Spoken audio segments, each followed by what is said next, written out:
Everybody, and here again, down on the beach, lovely sunny winter afternoon, so I thought I'd come down and make a video, but not a particularly pleasant topic.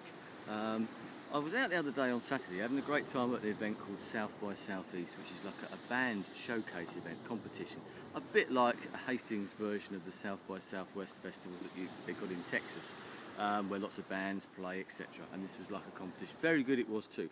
But during the course of the afternoon, I got a phone call from an old friend of mine, someone I haven't seen for about 5 or 6 years, and someone who I knew when I lived in the town of Tunbridge, about 30 miles from here. And I did a video not long ago called Never Go Back, where I went back because I hadn't been there for some time and walked around some of my old haunts, the castle, etc., and discussing what it's like to revisit a place that you spent so many of your formative years in, a place that I moved away from very nearly 23 years ago now, and in some ways I've lived more now in this sort of Hastings area than I actually did in the Tunbridge area, which is one of those sort of mind-blowing things as you get older. These sort of statistics take hold, suddenly come to realisation. But the phone call concerned another old friend of mine, someone who I haven't seen since I moved down here to Hastings, a man who used to be the singer in the band that I used to play in back in the in the 80s, and I should imagine the band was together for about, that particular version of the band was together for about 4 or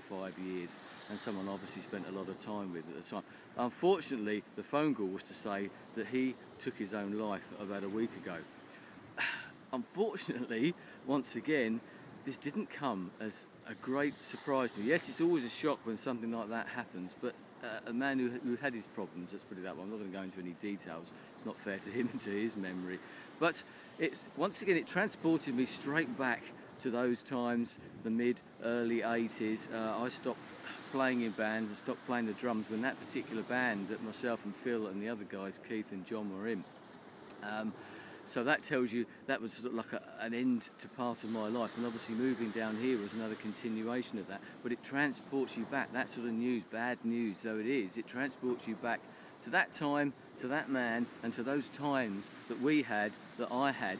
The amount for those who haven't played in bands, we weren't a huge band, we weren't touring loads, you know, like a lot of other people are, but there is that sort of band of brothers type thing, that sort of gang mentality a bit. When you play with people like that, especially with the other two guys in the band, because we've been together for considerably longer, since in some cases since the sort of mid-70s. So I know or knew them better. But Phil came in as a singer. We tried to get lots of different singers. He was the man who came in, fitted what we were trying to do at that time, and brought something new to the band.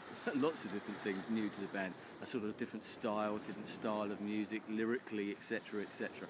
We used to work quite closely together as a band, both with lyrics, although Phil did do most of the lyrics, I think, at that particular time, but we all had our hands in there and we all brought our own little bit to that little melting pot that becomes the songs eventually.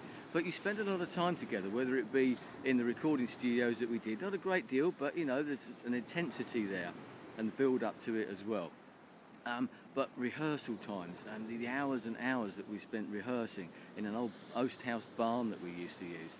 And as I said, we spent a lot of time in there, and then we spent quite a bit of time over a few beers afterwards dissecting it and talking about life, talking about music, talking about the band, where we were going, all that planning and sitting around people's houses having cups of coffee. But there's also the other element, the being on stage element, something that if you've never done it is very hard to actually try and explain to somebody else, where you're in a situation where a band is together, you're playing well, you're playing songs that you've written yourself, songs that you're happy with, songs that you're proud of, and you're getting a good reaction back from the crowds, especially locally where we played, and you have people singing those words back to you and sort of really getting into it. I've got a video somewhere of when we played a particular gig and someone taped it. Yes, this is back in the mid-80s and it doesn't look that great, but to me it takes me back. And I know Rob, the guy who made that phone call to me the other day, he saw Phil only a few weeks ago and he was still talking about those tapes. Maybe that's one of the issues, I don't know. He was still reliving those days. Yes, we'd all moved on, but strangely enough, and I said this to Rob and I said this to my wife afterwards as well, I was only thinking about Phil not long ago because of this. And as my wife quite rightly pointed out, maybe you thought about him on the day that he took his life. That would be a really strange one to think about it. Maybe something happens up here, maybe something goes through the ether or whatever. And you start to think about someone who, honestly, I hadn't really thought about for some while, because we've been apart geographically and also emotionally or whatever for a long time now. But I thought about him, I thought about those old days of being with the band and everything, but like the Blues Brothers, got to get the band back together again. That's something I'd even thought about, actually. Wouldn't it be great to get back and do one last thing? Maybe that's something that'll happen now. I don't know. I don't think it ever will, but you never know. But it transports me back. So here I am. I'm going back to Tunbridge on Friday. Unfortunately, this time I'm going to the guy's funeral, to Phil's funeral. That's going to be a very sad occasion. But once again, it may well bring those people back together, and we may sit down, have a few beers, relive those memories, and toast the memory of someone who was a good friend to me and someone who shared a very important part of my life, and one of those parts of my life that I will never forget. One of those things that I have great memories of because of what we did together. We created things. We created an art, should we say. We created music, and that is something that you can't take away. We even have it recorded somewhere. I even have 45 vinyl singles of a single that we bought out, that we recorded ourselves. And I've got, I found an old mini disc yesterday of a gig that we did at the Mean Fiddler in London, club up there in Harlesden.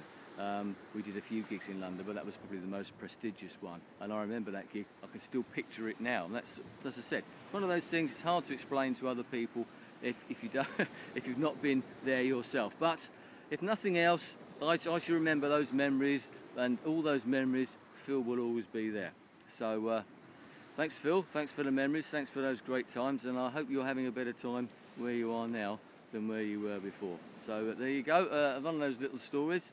I'm going to sit here, contemplate. But as I said, I have good memories, and I know what I feel like if and when my passing comes. I want people to celebrate that. I want people to remember the good things. Yes, mourn the person's loss, but think of all the good things that they did.